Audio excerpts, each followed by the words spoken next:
प्राचीन हिंदू धर्म ग्रंथों और पुराणों में कई पवित्र शिवलिंगों का उल्लेख है, लेकिन अगर हम उस प्रथम शिवलिंग की बात करें जिसकी स्थापना स्वयं भगवान शिव ने की थी, तो उसका सबसे प्रमुख उल्लेख मिलता है ज्योतिर्लिंग की अवधारणा में, विशेष रूप से ज्योतिर्मय स्तंभ की कथा में।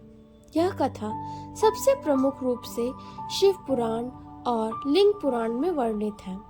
आइए इसे विस्तार से जानते हैं। प्रथम शिवलिंग की कथा। ज्योतिर्लिंग की उत्पत्ति। पौराणिक कथा। एक बार ब्रह्मा और विष्णु में इस बात को लेकर विवाद उत्पन्न हुआ कि इन दोनों में कौन श्रेष्ठ है। ब्रह्मा जी कहने लगे कि वे सृष्टि करता है, अतः वही श्रेष्ठ है। वहीं विष्णु जी बोले कि वे पालन करता है, अतः वे श्रेष्ठ हैं। दोनों देवताओं में वाद विवाद बहुत बढ़ गया। तभी आकाश में एक अग्निमय दिव्य स्तंभ शिवलिंग प्रकट हुआ, जो ऊपर और नीचे से अनंत था। उस समय आकाशवाणी हुई, जो इस स्तंभ के अंत को खोज कर ला सके वही श्रेष्ठ कहलाएगा। विष्णु और ब्रह्मा की परीक्षा। विष्णु जी वराह रूप धारण कर नीचे की ओर गए इस स्तंभ का अंत खोजने। ब्रह्मा जी हंस रूप में ऊपर की ओर उड़ चले। हजारों वर्ष तक खोज करने के बाद भी कोई इसका अंत ना पा सका। ब्रह्मा की झूठी गवाही। ब्रह्मा जी ने ऊपर उड़ते हुए केतकी के फूल को नीचे आता देखा।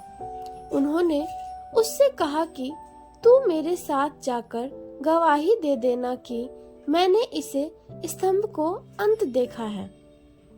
केतकी फूल सहमत हो गया। नीचे आकर ब्रह्मा जी ने कहा कि उन्होंने स्तंभ का अंत देखा है, और केतकी फूल ने गवाही दी, लेकिन भगवान शिव उस समय स्वरूप में प्रकट हुए और उन्होंने इस झूठ को जान लिया। क्रोधित होकर उन्होंने ब्रह्मा को शाप दिया, आज से तुम्हारी पूजा इस लोक में नहीं होगी। और केतकी फूल को भी शाप मिला कि वह शिव पूजा में स्वीकार नहीं किया जाएगा। यही अनंत अग्नि स्तंभ था, प्रथम शिवलिंग, जिसे ज्योतिर्लिंग कहा जाता है। आध्यात्मिक महत्व। यह शिवलिंग स्वयं शिव का अनंत रूप है, न आदि न अंत। यह दिखाता है कि ईश्वर का कोई रूप, सीमा या माप नहीं है।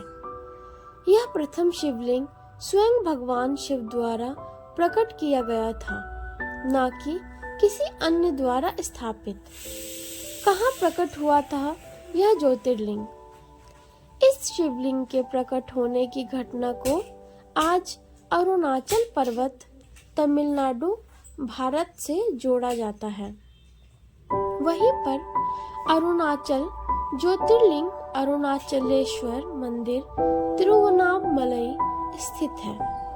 यह स्थान भगवान शिव के ज्योतिर्लिंग स्वरूप की पूजा के लिए प्रसिद्ध है। निष्कर्ष। इस कथा के अनुसार प्रथम शिवलिंग वह है जो शिव स्वयं अग्नि स्तंभ के रूप में प्रकट हुए थे, और यही सबसे प्राचीन एवं दिव्य स्वरूप माना जाता है। इसकी स्थापना किसी ने नहीं की थी, यह स्वयं भू स्वतः प्रकट था। Thanks for watching.